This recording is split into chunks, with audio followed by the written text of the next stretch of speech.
بسم اللہ الرحمن الرحیم۔ 3 سال تک نبی کریم صلی اللہ علیہ وآلہ وسلم مخفی اسلام کی دعوت دیتے رہے۔ لوگ آہستہ آہستہ اسلام میں داخل ہوتے رہے۔ 3 سال بعد علی اعلان اسلام کی طرف بلانے کا حکم ہوا۔ چنانچہ آپ کوہ صفا پر تشریف لے گئے۔ قبائل قریش کو نام بنام پکارا۔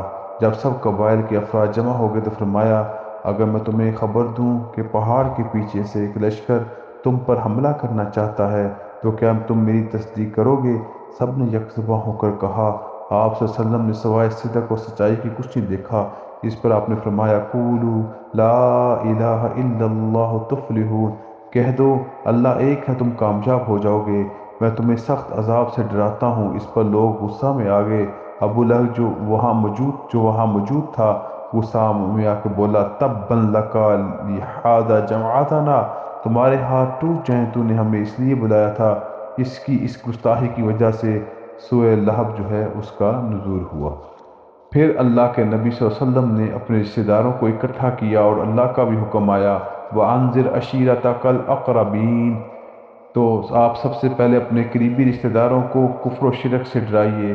حضور صلی اللہ علیہ وسلم نے حضرت علی کو حکم دیا کہ کھانے کا انتظام کریں اور اولاد عبد المطلب کو جمع کریں۔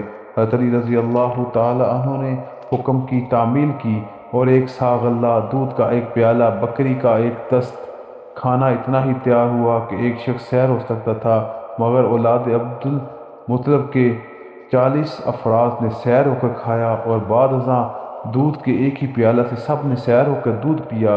جب لوگ کھانا کھا کر فارغ ہوئے تو حضور صلی اللہ علیہ وسلم نے ابھی بات کرنے کی ابتدا کی تو ابو لہب نے کہا، لوگو اٹھو، محمد نے تمہارے کھانے پر جادو کر دیا، اور ایسا جادو جو کسی نہ دیکھا ہو۔ اس پر سب اور لوگ اٹھ کے چلے گئے۔ دوسرے روز آپ صلی اللہ علیہ وسلم نے دوبارہ حضرت علی کو اس طرح کھانا تیار کرنے کا حکم دیا۔ اسی طرح جب سب لوگ کھانے سے فارغ ہوئے تو آپ صلی اللہ علیہ وسلم نے فرمایا، جو شے میں نے تمہارے سامنے پیش کی ہے، کسی شخص نے بھی اس سے بہتر شے اپنی قوم کے سامنے نہیں پیش کی۔ تمہارے واسطے دنیا اور آخرت کی خبر لے کے آیا ہوں۔ اولاً قریش نے آپ کی کچھ زیادہ مخالفت نہیں کی، مگر جب آپ صلی اللہ علیہ وسلم نے اعلان بت پرستی کی برائیوں کو بیان فرمایا، کفر و شرک سے روکنا شروع کیا، تب قریش عداوت و مخالفت پر آمادہ ہو گئے، مگر جناب ابو طالب آپ کے حامی و مددگار رہے۔